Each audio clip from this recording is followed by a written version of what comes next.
Here is a video that was captured on a Ring camera on March 4th in Scottsdale near 92nd Street and Cactus.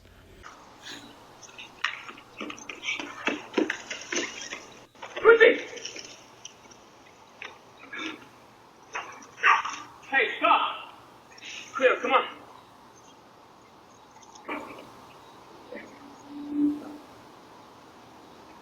Go. Go.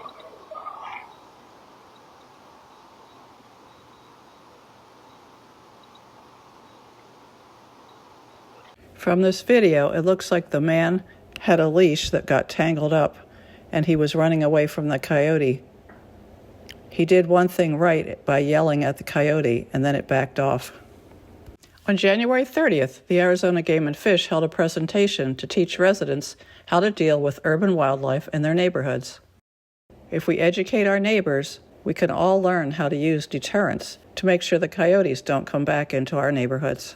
Tonight's topic is living with Arizona's wildlife. We're going to talk about some of the common urban wildlife with the emphasis on coyotes. That's probably the reason why a lot of you are here. We're going to talk about what those animals need, and then we're going to talk about why they're in your neighborhood.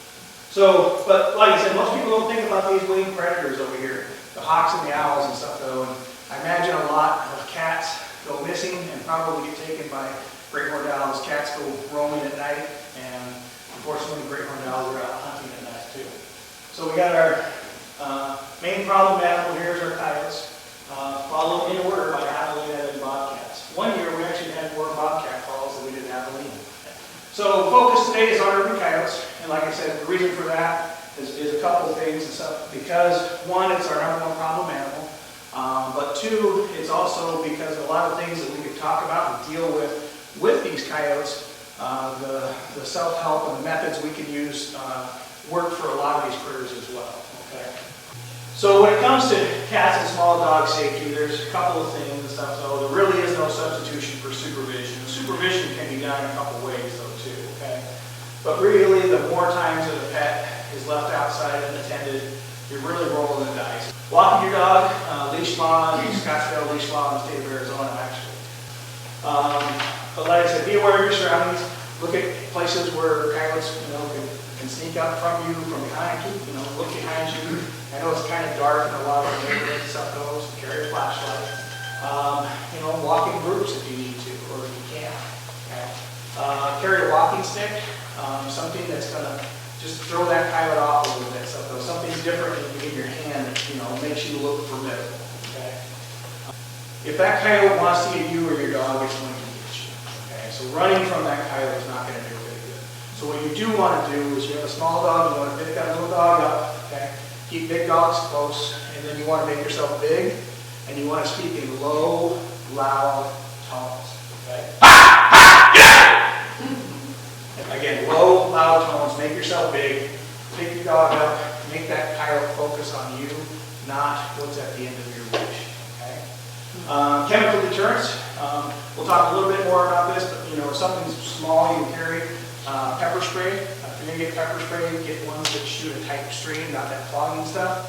But also be aware of the wind if you can. You kind of last resort.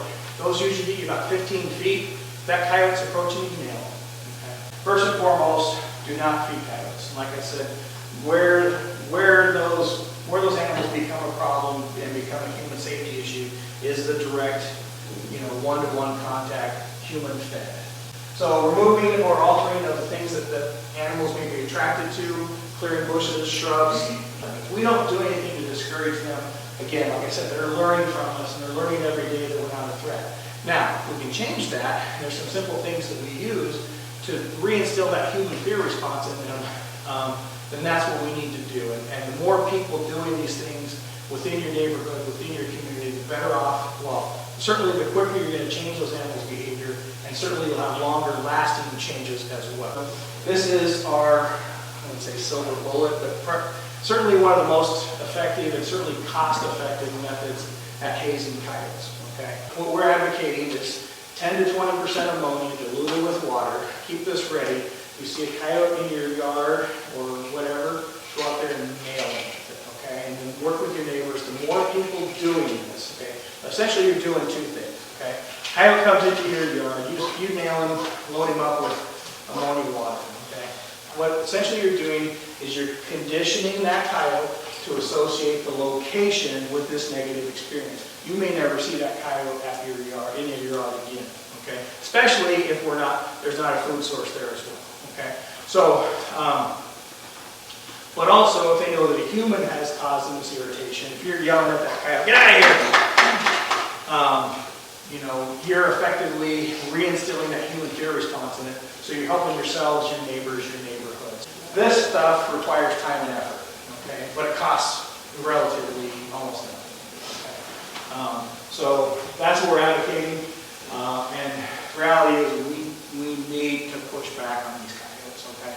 We need them to be afraid of us. So what happens when those coyotes know that humans are a threat again? When they hear us, see us, or smell us, they're either running away, they're hiding away, but they're certainly not approaching us while we're walking our dogs. Because we're the top dog in the walking. Okay? We need to push back. Right now, these things are pretty effective. This one's called the yard enforcer.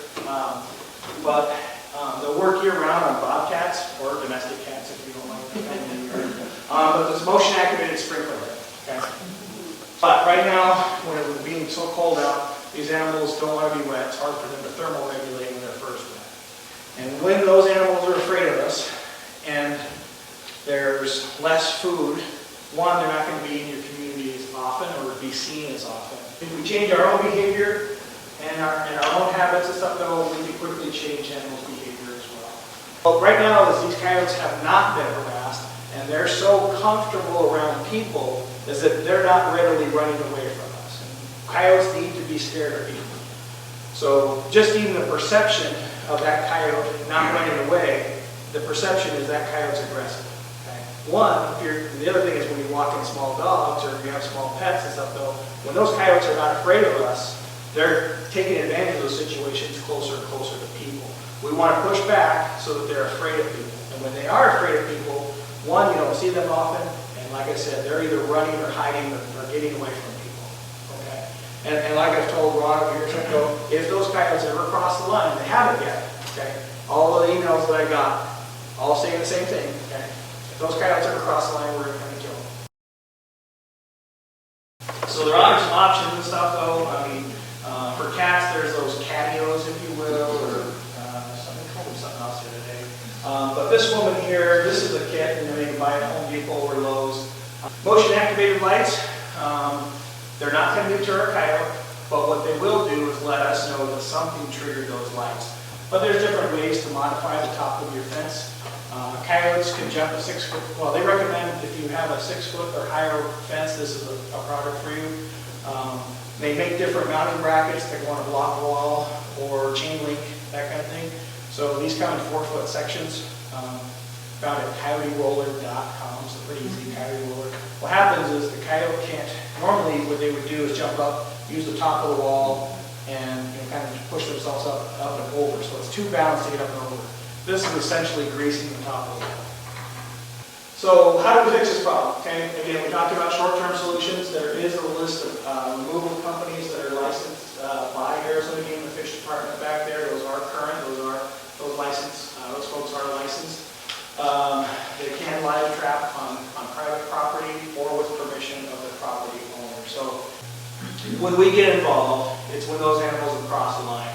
And certainly in every one of those 21 incidents where coyotes have crossed the line and bit somebody or scratched somebody, made contact, okay, we've come in and we've killed coyotes, or we've attempted to kill coyotes. Okay. When we get involved, it's always lethal. Okay. Once we put our hands, and per policy, once we put our hands on a coyote, our responsibility is to euthanize it. We're not going to take an animal that, again, has crossed that line. We're talking about a problem animal that's aggressive towards people. We're not going to take that problem and give it to Flagstaff for a deal. So coyotes can run it up to 40 miles an hour, usually short bursts, but they can sustain speeds over 20 miles an hour for a good amount of time. Okay. And they can jump over an 8 foot fence. Normally, coyotes are more naturally afraid of us. Typical diet is small mammals and birds that make up 80% of their diet. Okay. They eat small animals, small critters. Okay? They will eat insects. They'll eat reptiles. They'll eat fruit that's, hanging. One was telling me she was watching coyotes jump up and pull oranges off her orange tree. Okay?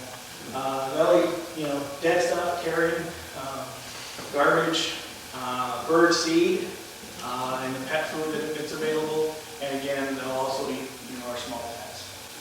So why can't you just trap them and relocate them? Okay. One thing, as far as the state agency goes and stuff goes, we are in charge of managing populations and managing wildlife. What we've seen before is when we've introduced animals out into the environment, we've seen canine distemper wipe out javelina herds. Okay. So some of the things that just the fact of being trapped is stressful for an animal. Okay. You're putting that animal in a place where it doesn't know home, doesn't know where the food sources are, doesn't know where kitchen is, doesn't know where the hiding cover is. Okay.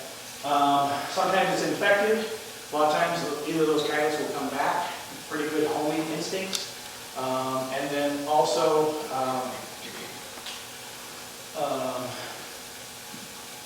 all you've done is you've created an open space for other coyotes to move into that area. So if we don't do anything to change those behaviors as to why those coyotes got to where we're at right now, so we're essentially just, perpetuating the removal over and over again.